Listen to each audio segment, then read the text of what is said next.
شاہ تار پر ہر آن رحمت کی نظر رکھنا، کرے دن رات یہ سنت کی خدمت یا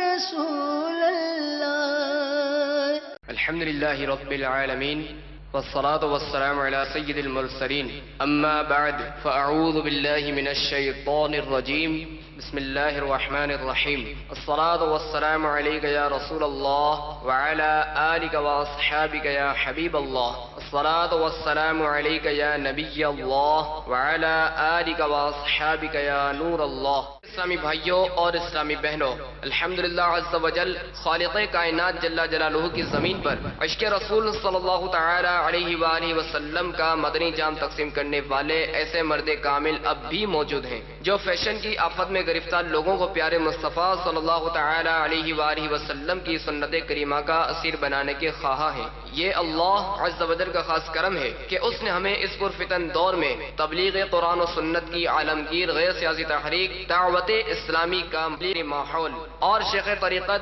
امیر اہل سنت ابو بلال حضرت علامہ مولانا محمد الیاس اطوار قادری رضوی دامت برکاتہم العالیہ جیسے ولی کامل کی صحبت باثر سے نوازا۔ یقیناً امیر اہل سنت دامت برکاتہم العالیہ ان عظیم ہستیوں میں سے ایک ہیں جن کی مخلصانہ جد و جہد کی برکت سے ہزاروں نہیں بلکہ لاکھوں مسلمان بالخصوص نوجوان برائیوں سے تائب ہو کے نیکیوں کی راہ پر گامزن ہو چکے ہیں۔ الحمدللہ عز و جل بلا مبالغہ امیر اہل سنت دامت برکاتہم العالیہ نے اپنے سنتوں پر بیانات کے ذریعے لاکھوں مسلمانوں کے دلوں میں مدنی انقلاب برپا کر دیا۔ لہذا تمام اسلامی بھائی اور اسلامی بہنیں اس بیان کو توجہ کے ساتھ سماعت فرمائیں۔ الحمدللہ رب العالمین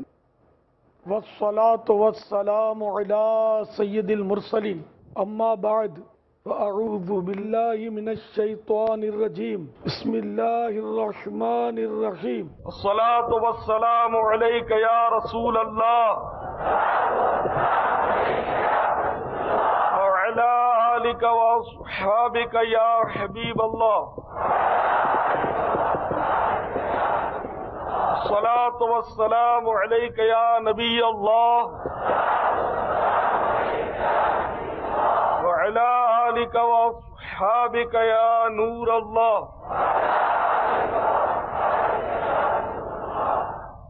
بھائیو، حدیث پاک میں ہے جب کسی شخص کو قبر میں رکھا جاتا تو اس بندے کے نیک اعمال اس کے گرد گھیرا ڈالتے تھے تاکہ اسے عذاب سے محفوظ رکھ سکیں۔ چنانچہ عذاب کے فرشتے جب اس کے پاؤں کی طرف جاتے ہیں تو نماز ان کا راستہ روک لیتی ہے اور کہتی ہے ادھر نہ، کہ یہ وہی پاؤں ہیں جو اللہ تعالیٰ کی خاطر کھڑے رہتے تھے۔ پھر جب وہ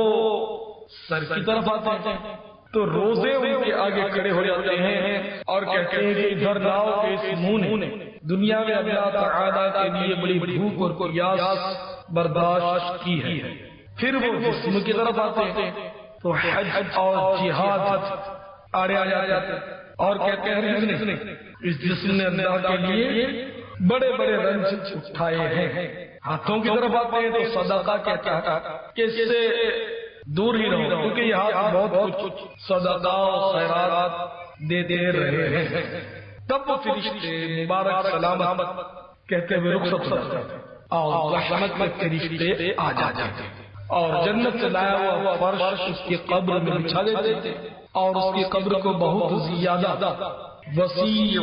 اور فراخ بنا دیتے ہیں، یہاں تک کہ حد نظر تک قبر جو ہے وسیع ہو جاتی ہے۔ جنت سے ایک قندیل لا کر قبر میں روشن کر دیتے ہیں تاکہ قیامت تک اس سے قبر جگمگاتی رہے۔ ایک اور حدیث پاک میں ارشاد ہے جب میت کو قبر میں اتار دیا جاتا ہے تو قبر فوراً سے اس طرح سوال کرتی ہے، اے آدمی تو نے مجھے کیوں بھلا رکھا تھا؟ کیا تو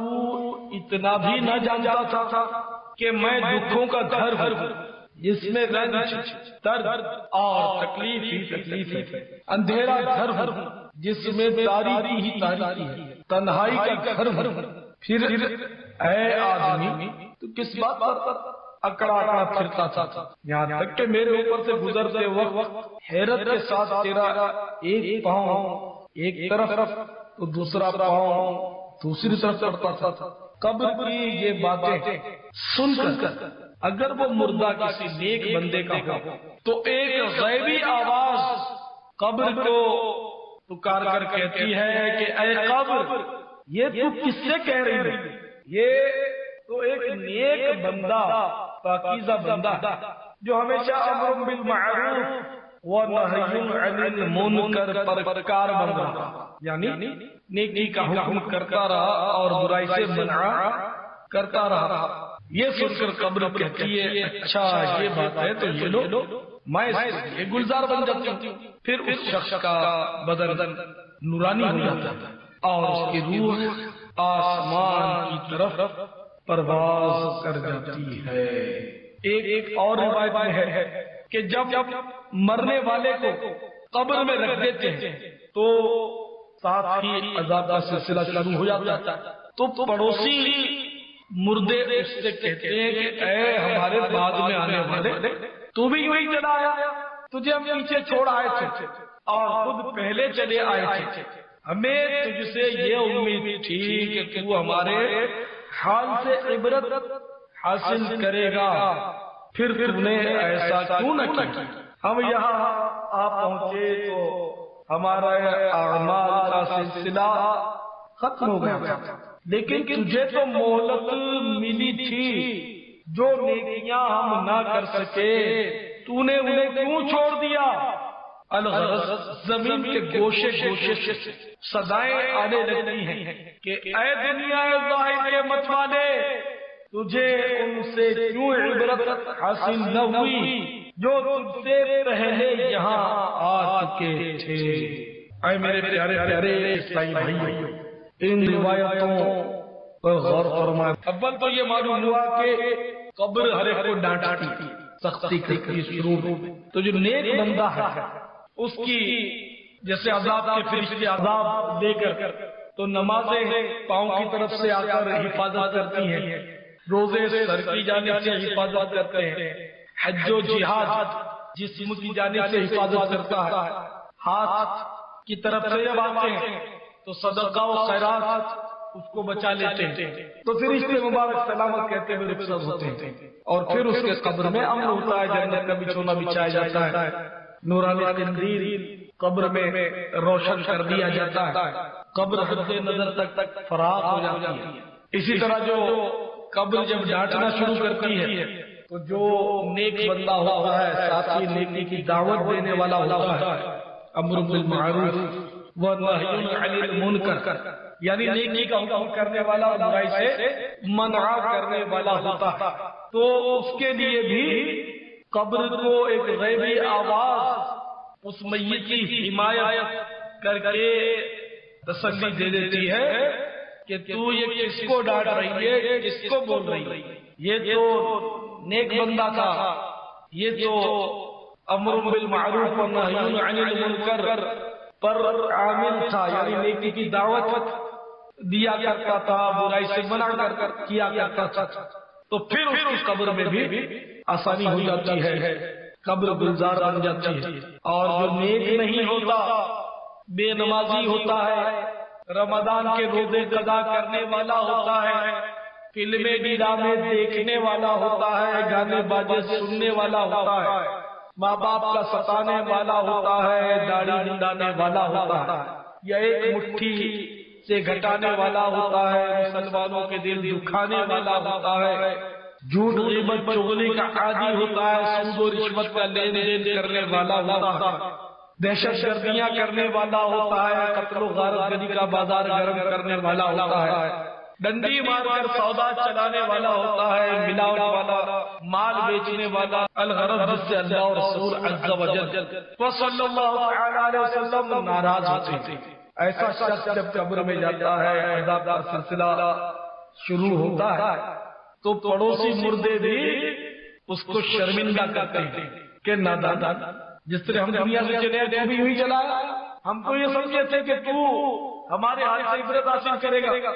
مگر تو یوں ہی چلا ہے، تجھے تو مہلت ملی تھی، جو نیکیاں ہم نہ کر سکے تو نے انہیں کیوں بلا دیا؟ زمین کا گوشہ گوشہ جو اس سے آواز آتی ہے اس کو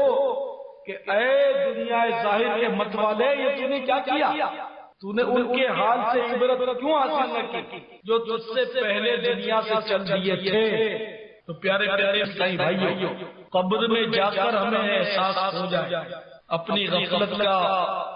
نتیجہ مل جائے، پچھتانا پڑ جائے، اس سے پہلے ابھی کیوں نہ غور کر لیا جائے اور تصور کی بالکونی سے جھانک کر ماضی کی طرف کیوں نہ دیکھ لیا جائے؟ ماضی کی طرف دیکھیں تو کیسے کیسے کڑیل جوان ہوا کرتے تھے، جن کی دھاک بیٹھی رہتی تھی، جن کے نام سے لوگ لرزتے تھے، آج وہ قبر میں منو مٹی تلے دبے پڑے ہیں۔ کیسے کیسے حسن و جمال کے پائے کر کہ جو اپنے کپڑے پر ایک معمولی سا داغ بھی برداشت نہیں کر پاتے تھے، آج قبر میں ان کے کفن میلے ہو گئے، قبر نے ان کے حسن و جمال کو پامال کر دیا، ان کی حسین کھال سیاہ پڑ گئی، وہ پیٹ جو کبھی نہ بھرتا تھا کیڑے مکوڑے اس پہ رینگ رہے ہیں، ایسا حسین و جمیل چہرہ جس پر نگاہ نہ ٹھہرے اب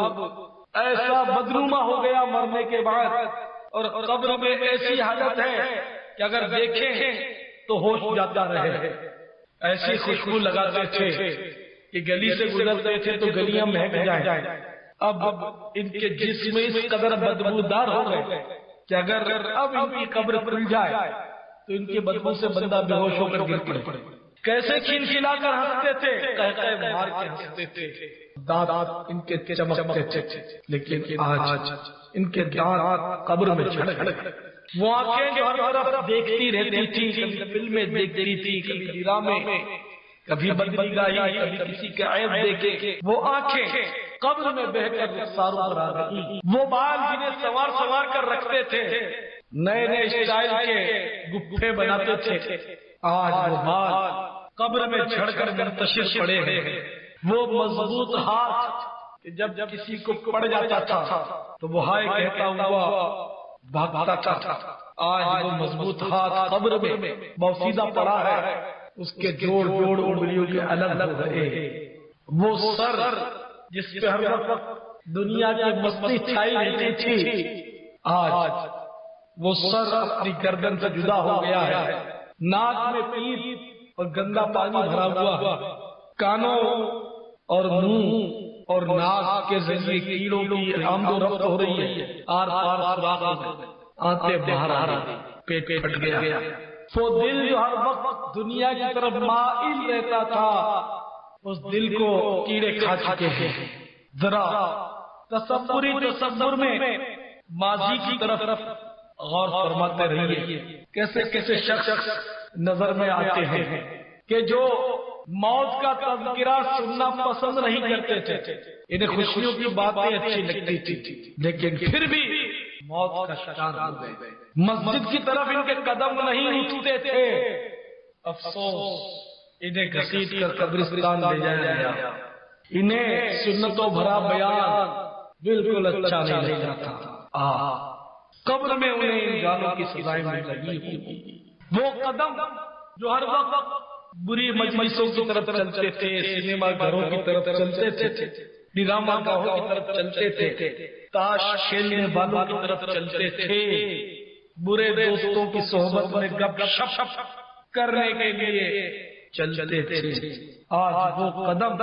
قبروں میں جسم سے جدا ہوئے پڑے ہیں اور ان پر کن کھجورے وغیرہ چپکے ہوئے ہیں، کیسے کیسے سرمایہ دار کہ جن کے پاس بہت کچھ ہونے کے باوجود سب کچھ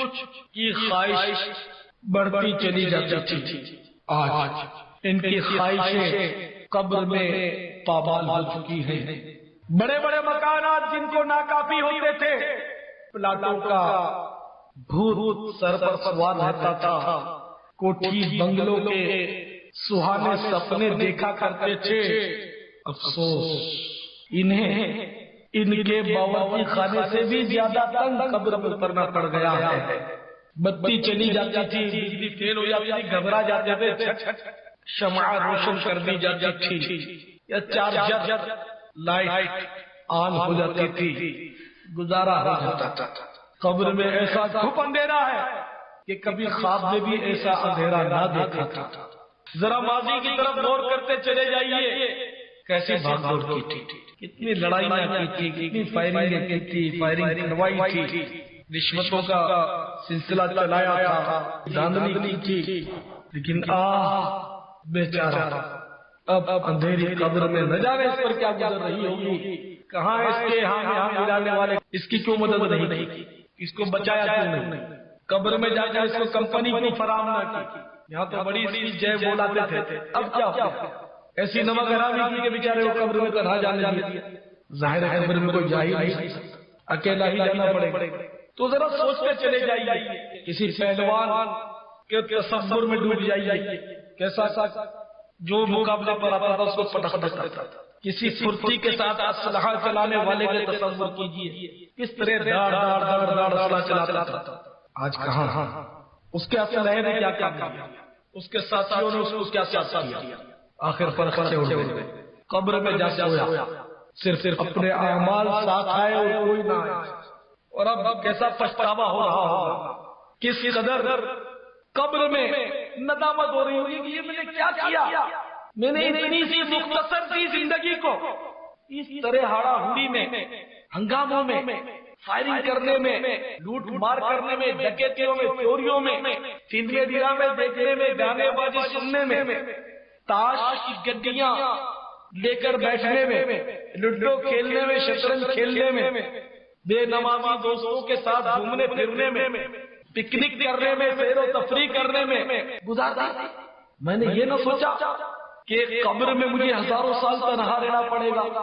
کوئی کمپنی نہیں دے گا، نیک اعمال مونس ہوں گے، نیک اعمال کی کمپنی مل جائے گی، اچھی صحبت رہی تو کمپنی اندر میں ملے گی، رب کو راضی کیا، محبوب خوش ہوئے جل جلالہ صلی اللہ علیہ وسلم، تو قبر میں انسیت مل جائے گی۔ یہ میں نے کیا کیا، میں اپنے غلط سوسائٹی کے دوستوں میں کہاں پھنس گیا، میں فیشن پرستی کے اچھے کیوں چڑھ گیا، میں نے اپنی زندگی دنیا کی محبت پہ کیوں بسر کی، میں نے اپنی زندگی شیطان کی اطاعت میں کیوں گزاری، طرح طرح کی نافرمانیوں میں زندگی گزارنے والوں، نمازیں قضا کر ڈالنے والوں، رمضان کے روزے قضا کر ڈالنے والوں، فلمیں ڈرامے دیکھنے والوں، گانے باجے سننے والوں، اپنے ماں باپ کا دل دکھانے والوں، مسلمانوں کو ستانے والوں، ایذا پہنچانے والوں، داڑھی مڈانے والوں، ایک مٹھی سے داڑھی کو گھٹانے والوں، ملاوٹ والا مال چلانے والوں، مسلمانوں کو دھوکہ دے کر مال فروخت کرنے والوں، جوا کھیلنے والوں، شرابیں پینے والوں، ہیروئن اور چرس کا کش لگانے والوں، منشیات کے اڈے چلانے والوں، ان کی سرپرستیاں کرنے والوں، ان سے بھتے وصول کرنے والوں، سود اور رشوت کا لین دین کرنے والوں، اگر اللہ عز و جل ناراض ہو گیا کہ پیارے حبیب صلی اللہ علیہ وسلم روٹھ گئے، اگر معصیت کے سبب ایمان برباد ہو گیا تو کیا کرو گے؟ سورۃ الاحزاب میں ارشاد ہو رہا ہے، یوم تقلب وجوہہم فی النار یقولون یا لیتنا اطعنا اللہ واطعنا الرسول۔ مجدد دین و ملت مولانا شاہ احمد رضا صاحب علیہ رحمت الرحمن اپنے شہرائے پاک ترجمہ قرآن کنز الایمان اس کا ترجمہ اس طرح کرتے ہیں، جس دن ان کے منہ الٹ کر آگ میں چلے جائیں گے، کہتے ہوں گے ہائے کسی طرح ہم نے اللہ عز و جل کا حکم مانا ہوتا، اور رسول کا حکم مانا ہوتا وَقَالُوا رَبَّنَا إِنَّا أَطَعْنَا سَادَتَنَا وَكُبَرَاءَنَا فَأَضَلُّونَا السَّبِيلَا. اور کہیں گے اے ہمارے رب عز و جل، ہم اپنے سرداروں اور اپنے بڑوں کے کہنے پر چلے تو انہوں نے ہمیں راہ سے بہکا دیا. ربنا آتِهِمْ ضِعْفَيْنِ مِنَ الْعَذَابِ وَالْعَنْهُمْ لَعْنًا كَبِيرًا. اے ہمارے رب عز و جل، انہیں آگ کا دگنا عذاب دے اور ان پر بڑی لعنت کر. تو میرے پیارے پیارے مسائل بھائیوں، یہ زندگی چند روزہ ہے، عن قریب موت اپنی تمام تر سختیوں کے ساتھ آ دبوچے گی. کوئی عہدہ، کوئی منصب کام نہ آ سکے گا. مال و دولت کا ڈھیر دھرا کا دھرا رہ جائے گا. عالی شان بنگلے اور کوٹھی سے اٹھا کر اندھیری قبر میں پہنچا دیا جائے گا. سارا رعب اور دبدبا دھرا کا دھرا رہ جائے گا. تو نے منصب بھی کوئی پایا تو کیا، ڈھیر دولت کا بھی ہاتھ آیا تو کیا، قصر عالی شان بھی بنوایا تو کیا، دبدبا بھی اپنا دکھلایا تو کیا. ایک دن مرنا ہے، آخر موت ہے. کر لے جو کرنا ہے، آخر موت ہے. کیسے کیسے گھر اجاڑے موت نے، ہاتھی جیسے بھی پچھاڑے موت نے. ایک دن مرنا ہے، آخر موت ہے. کر لے جو کرنا ہے، آخر موت ہے.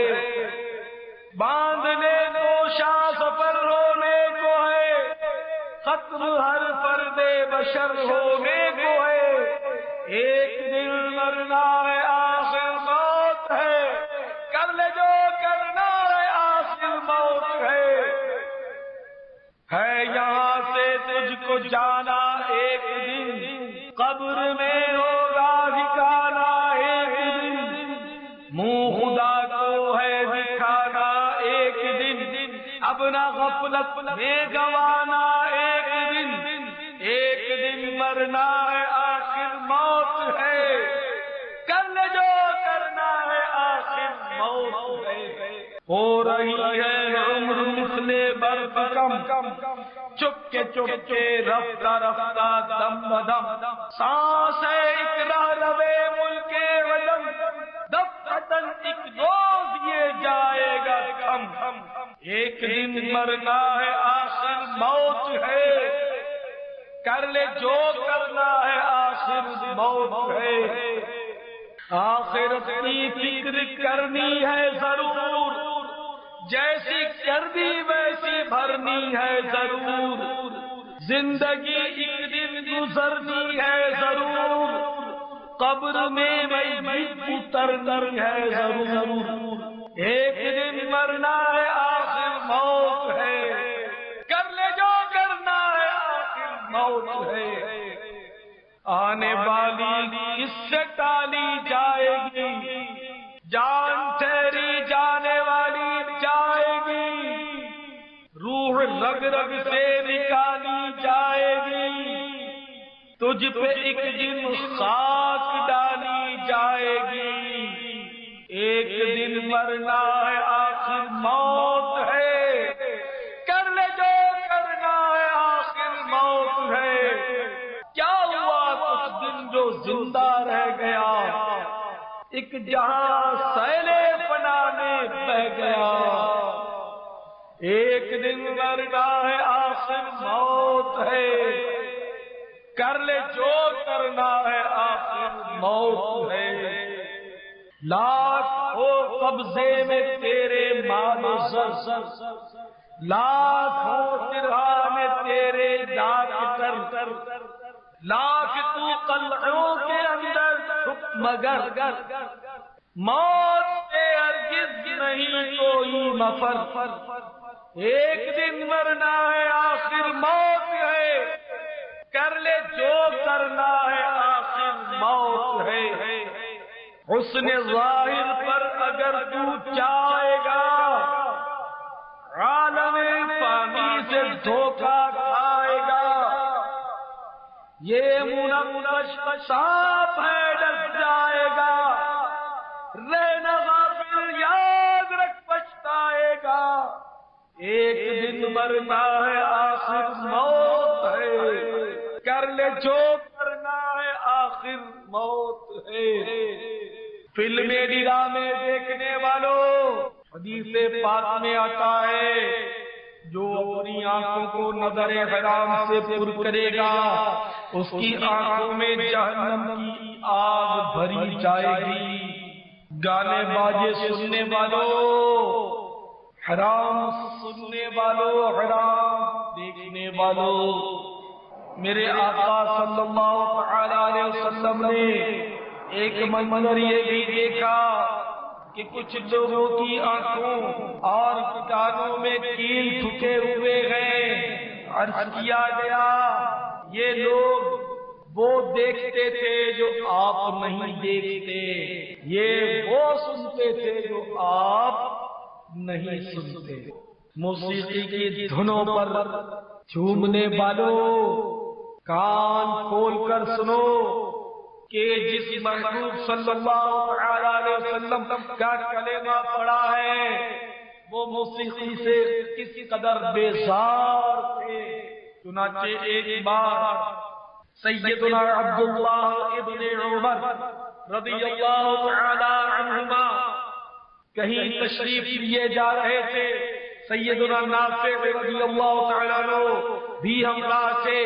اتنے میں کہیں سے باجا بجنے کی آواز آنے لگی۔ ابن عمر رضی اللہ تعالی عنہما نے اپنی انگلیاں مبارک کانوں میں داخل کر لی۔ آپ کے خادم سیدنا نافع رضی اللہ تعالی عنہ نے عرض کیا کہ حضور کیا سرکار صلی اللہ علیہ وسلم کو اس طرح کرتے آپ نے دیکھا ہے؟ ابن عمر رضی اللہ تعالی عنہما نے ارشاد فرمایا کہ ہاں ایک بار میں سرکار صلی اللہ علیہ وسلم کے ہمراہ چلا جا رہا تھا کہ کوئی چرواہا مزمار بجا رہا تھا، موسیقی کا ایک آلہ، تو سرکار صلی اللہ علیہ وسلم نے اپنی مبارک انگلیاں مقدس کانوں میں داخل فرما لی اور مجھ سے پوچھتے کہ عبداللہ اب آواز آ رہی ہے؟ جب میں نے عرض کیا کہ نہیں آ رہی تو اپنی مبارک انگلیوں کو مقدس کانوں سے خارج کیا۔ تو اللہ کے محبوب صلی اللہ علیہ وسلم موسیقی کی آواز سن کر انگلی مبارک کانوں میں ڈال رہے، اتنا بیزار ہے تو خدا کی قسم سوچو تو صحیح وہ مسلمان اتنا بد نصیب ہے کہ جس کے گھر سے، جس کی دکان سے، جس کی کار سے، جس کی بس سے، جس کے ہوٹل سے گانوں کی آوازیں گونج رہی ہیں، موسیقی کی دھنیں سنی جا رہی ہیں، کہ یہ کتنا غلط کام ہے۔ اور وہ تو کتنے بڑے نصیب ہوں گے جو ان چیزوں کی کمائی کرتے ہوں گے، میوزک سیکٹر چلاتے ہوں گے، یا ڈانس کرنے کا معاذاللہ پیشہ کرتے ہوں گے، یا ڈھول بجانے کا دھندا کرتے ہوں گے، یا ڈھول کرائے پر دیتے ہوں گے، یا شادیوں میں بینڈ باجے بجانے کی نوکریاں کرتے ہوں گے۔ اور وہ کیسے بد نصیب ہوں گے جو شادیوں میں بینڈ باجے بجوا کر رسول اللہ صلی اللہ علیہ وسلم کو اتنی تکلیف پہنچاتے ہوں گے۔ اے کاش ہمیں ہوش آ جائے کہ ہم کیا کرتے ہیں۔ ایک طرف محبت کا دعویٰ بھی ہے، دوسری طرف جس سے محبت کر رہے ہیں اس کو اس طرح ناراض بھی کرنا۔ تو اے غیرت مند مسلمانوں، اپنے گھروں سے، اپنی دکانوں سے، اپنی ہوٹلوں سے، اپنی پان کی دکانوں سے، اپنی گاڑیوں سے، اپنی بسوں سے، اپنی ویگنوں سے گانے باجے کو ہمیشہ کے لیے فارغ کر دو اور توبہ کر لو۔ توبہ کا دروازہ کھلا، اللہ کو اس کے محبوب کو منع، اسی میں آپ کی دنیا اور آخرت کی بھلائی ہے۔ ورنہ ضد کرو گے یا مجھے الٹا سیدھا بولو گے تو اس سے آپ کے لیے بہتری کی کوئی صورت نہیں بن جائے گی۔ میں نے تو شریعت کے احکام آپ کو بتا دیے، اپنے گھر کی بات ان سے بتا دی، اپنی ذات کا کیا مفاد لایا ہے، آپ سے کون سا نذرانہ لیا ہے یا کون سا نذرانے کی تمنا لائی ہے۔ جس کا عمل ہو بے غرض اس کی جزا کچھ اور ہے۔ کون دیتا ہے دینے کو منہ چاہیے، دینے والا ہے سچا ہمارا۔ داڑھی مڈانے والوں آپ کی ہوش میں آ جائیے، میرے آقا میٹھے میٹھے مصطفیٰ صلی اللہ علیہ وسلم کا فرمان باصفا ہے کہ جیب پس کرو، داڑھی کو معافی دو، یعنی بڑھنے دو، یہودیوں جیسی صورت مت بناؤ۔ آقا منع کر رہے ہیں داڑھی بڑھاؤ مجھے چکی کرو، یہودیوں جیسی صورت مت بناؤ صلی اللہ علیہ وسلم۔ تو اے مصطفیٰ صلی اللہ علیہ وسلم کی محبت کا دم بھرنے والوں، ان کے دشمنوں جیسی شکلیں بنا کر تم اتراتے پھرتے ہو، اسی شکل کے ساتھ اللہ کو سجدہ بھی کرتے ہو، اسی شکل کے ساتھ کرنے والے طواف کعبہ بھی کرتے ہیں، اور یہی شکل لے کر سرکار کے دربار میں بھی حاضر ہو جاتے ہیں۔ حالانکہ سرکار صلی اللہ علیہ وسلم نے ایسے شکل سے بیزاری کا اظہار فرمایا۔ تو یہودیوں جیسی شکل و صورت سے کنارہ کشی کر کے توبہ کر کے اپنے چہرے کو مدنی چہرہ بنا لیجیے، اپنے گھروں کو نیل پولش سے پاک بھی کر لیجیے۔ نیل پولش کا تہ ناخنوں پر جم جاتی ہے، وضو ہوتا ہے نا شروع کرتا، خون خرابہ کرنے والے، فائرنگ کرنے والے، دہشت گردی کرنے والے بھی اگر سن رہے ہیں، حدیث پاک میں آتا ہے کہ اگر کسی ایک مسلمان کے خون میں زمین و آسمان والے مل کر بھی شریک ہو جائے تو اللہ تعالیٰ سبوں کو اوندھا کر کے جہنم میں ڈال دے گا۔ تو اے مسلمانوں، مسلمان کی تعریف تو یہ ہے کہ مسلمان وہ ہے جس کے ہاتھ اور جس کی زبان سے دوسرا مسلمان محفوظ رہے۔ تو یہ کس طرح کا مسلمان ہے کہ جس سے دوسرے مسلمان کی جان، مال، عزت، آبرو سب خطرے میں؟ کس طرح کا یہ کیسے کالج؟ مسلمان کو کیا ہو؟ مسلمان محافظ کا اور ڈاکو کے سب۔ اللہ کرے کہ ہم حقیقی معنوں میں باعمل مسلمان بن جائے۔ اے میرے پیارے پیارے اسلامی بھائی، جھٹ پٹ گناہوں سے توبہ کر کے سنتوں بھری زندگی گزارنے کا عزم کیجئے، بے پردگی کو بھی رخصت کیجئے۔ کہ حدیث پاک میں آتا ہے جس کی بیوی زیورات پہن کر خوشبو لگا کر گھر سے باہر نکلتی ہے، اگر شوہر بھی اس پر رضامند ہے تو اس عورت کے ایک ایک قدم کے بدلے اس کے شوہر کے لیے جہنم میں ایک ایک گھر تیار کیا جاتا ہے۔ تو شاپنگ سینٹروں میں، مارکیٹوں میں، بازاروں میں سودا سلف لانے کے لیے، گوشت بھاجی لانے کے لیے عورتوں کو نہیں بلکہ مردوں کو جانا چاہیے، کیونکہ عورتیں جاتی ہیں بے پردگی کرتی ہیں، بے تکلفی دکانداروں سے کرتی ہیں، ذہن سے یہ کام مرد کرتے ہیں۔ معراج کی رات سرور کائنات شاہ موجودات صلی اللہ علیہ وسلم نے ایک منظر یہ بھی دیکھا کہ ایک عورت بالوں سے لٹکی ہوئی ہے، دماغ اس کا کھول رہا ہے۔ عرض کیا گیا یہ عورت اپنے بال غیر مردوں سے نہیں چھپاتی۔ ایک عورت کو دیکھا کہ اس کا جسم آگ کی قینچی سے کاٹا جا رہا تھا۔ عرض کیا گیا یہ اپنا جسم اور اپنی زینت غیر مردوں سے نہیں چھپاتی تھی، یہ اپنا جسم اور زینت غیر مردوں کو دکھاتی تھی۔ ایک عورت کو دیکھا اس کے بعد اس کے ہاتھ پیشانی کے ساتھ بندھے ہیں، سانپ اور بچھو حملے کر رہے ہیں۔ عرض کیا گیا یہ حیض و نفاس سے غسل نہیں اتارتی تھی۔ پیارے پیارے اسلامی بھائیوں، نیل پالش سے ناخنوں پر جم جاتی ہے، پانی ناخن تک پہنچتا نہیں، لہذا وضو ہوتا ہے۔ یاد رکھیے چچا زاد، خالہ زاد، مامو زاد، پھوپھی زاد کا آپس میں پردہ ہے، خالو پھوپھا سے پردہ ہے، چچی تائی ممانی کا پردہ، بھابھی اور دیور جیٹھ پردہ، سالی اور بہنوئی میں پردہ، پیر اور مریدی میں بھی پردہ۔ ہاں 2-4 سال کی بچی جو وہ ہاتھ چوم سکتی پیر کے، ہاتھ پھروا بھی سکتی ہے سر۔ لڑکی 9 سے لے کر 15 سال کے درمیان، جبکہ لڑکا 12 سے لے کر 15 سال کے درمیان بالغ ہوتا تھا۔ تو جب یہ 15 سال کی لڑکی ہوگی تو اب تو ظاہر ہے پوری عورت بن گئی۔ اگر اس سے پہلے آثار بلوغ ظاہر نہ بھی ہوئی ہو، اور جب سے آثار بلوغ ظاہر ہوئے 9 سال کی عمر کے بعد جب بھی ظاہر آئے تو وہ پوری عورت بن گئی، اب بچی نہیں کہا جائے گا۔ اور پھر آپ نے تو بڑی بڑی جوان عورتوں کو بچی کہتے ہیں لوگ، تو یہ بچی نہیں کہلائے گی، جب بالغ ہو گئی تو اب بچی نہیں، اب تو عورت ہو گئی بالغ، تو اب اس کو پردہ کروانا۔ بچی جب 9 سال کی اس کو پردہ کروا دیں، یہی آپ کے لیے بہتر ہے کہ آپ کو نہیں پتا کب بالغ ہو جائے گی۔ پھر ہر جگہ پیچ لڑتا ہے، تباہی مچتی ہے، سول میرج ہوتی ہے، بھاگنے کے مسائل ہوتے ہیں، خودکشیاں ہوتی ہیں، یہ سب مطلب یہ کہ وجوہات آپ کو سمجھیں۔ آپ فلمیں دکھاتے ہیں، ڈرامے دکھاتے ہیں، یہ ڈرامے دیکھتی ہیں، فلمیں دیکھتی ہیں، لڑکے دیکھتے ہیں، ذہن خراب ہوتا ہے، پیچ لڑتا ہے، شادیاں آپ کے غلط رسم و رواج کی وجہ سے جلدی ہوتی نہیں ہے۔ یہ مطلب مصیبت میں گناہوں میں پڑے اس سے پہلے ہی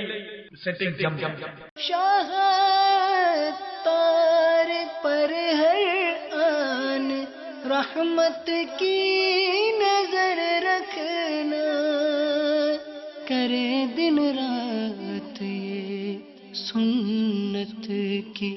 خدمت یا رسول اللہ۔